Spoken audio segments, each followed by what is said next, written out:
In diesem Erklärvideo zeige ich euch den Einbau und die digitale Steuerung des Viessmann C-Gleis Weichenantriebs. So könnt ihr eure Weiche vorbildgerecht langsam und sicher schalten. Alles, was ihr dazu braucht, ist der Weichenantrieb für das C-Gleis, eine C-Gleis-Weiche und einen Kreuzschraubendreher. In der Packung des Weichenantriebs ist die Bedienungsanleitung, eine kleine Tüte mit den Schrauben und Klebepads und der Antrieb mit der Steuerelektronik. Ja, und das war's eigentlich schon.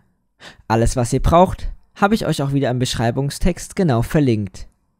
So, dann kann's losgehen. Vor dem Einbau muss die Weiche mit Hilfe des Handschalters auf die gerade Stellung gebracht werden. So wird eine kleine Lasche an der Unterseite der Weiche sichtbar. Nun könnt ihr den C-Gleis-Weichenantrieb einsetzen und ihn dabei in die Lasche einhängen. Mit den beiden mitgelieferten Kreuzschrauben könnt ihr jetzt den Antrieb an den dafür vorgesehenen Stellen an der C-Gleis-Weiche festschrauben. Mit den Klebepads könnt ihr noch anschließend die Steuerelektronik mit dem integrierten Decoder in der Bettung verstecken.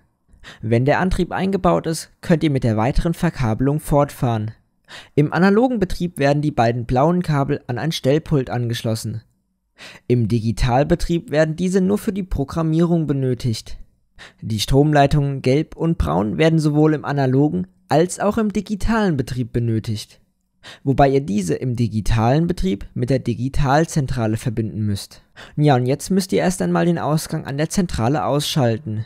An der Central Station 3 drückt ihr dafür einfach die Stopp-Taste. Erst jetzt könnt ihr auch das gelbe und braune Kabel direkt mit dem Ausgang der Digitalzentrale oder dem Gleis verbinden.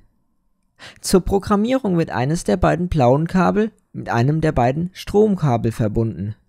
Im Märklin-Motorola-Betrieb wird das blaue Kabel mit der grünen Markierung verbunden und im DCC-Betrieb wird das blaue Kabel mit der roten Markierung angeschlossen.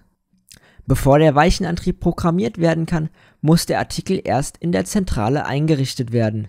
Auf der Central Station 3 öffnet ihr dafür die Artikelliste, dann drückt ihr auf Bearbeiten und Artikelliste bearbeiten. Jetzt drückt ihr auf das Plus-Symbol, um einen neuen Artikel anzulegen. Im unteren Bereich findet ihr passende Symbole für eine Links- oder eine Rechtsweiche. Unten links könnt ihr jetzt einen Namen vergeben, zum Beispiel W1 für Weiche 1. Jetzt könnt ihr noch, je nachdem wie ihr die Weiche gerade angeschlossen habt, dem Artikel eine DCC oder Märklin-Motorola-Adresse vergeben.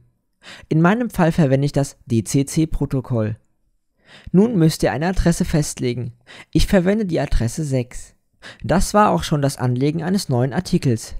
Jetzt könnt ihr einfach die Bearbeitung mit OK verlassen und dann die Digitalspannung mit einem erneuten Drücken auf die Stopp-Taste wieder einschalten.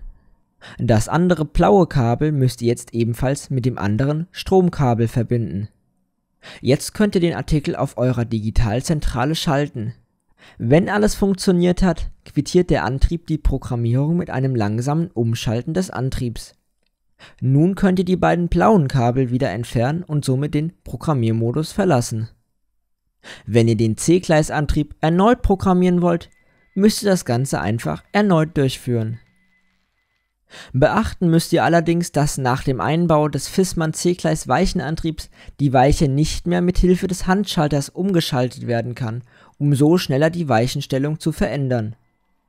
Dafür schaltet die Weichenzunge nun vorbildgerecht langsam und im Vergleich zu herkömmlichen Doppelspulantrieben weitaus zuverlässiger. Ja, und wenn ihr jetzt alles richtig gemacht habt, schaltet der Antrieb nun langsam zwischen geradeaus und abzweigend. Viel Spaß beim Nachbasteln, ich freue mich über ein Abo und eure Kommentare hier unterm Video.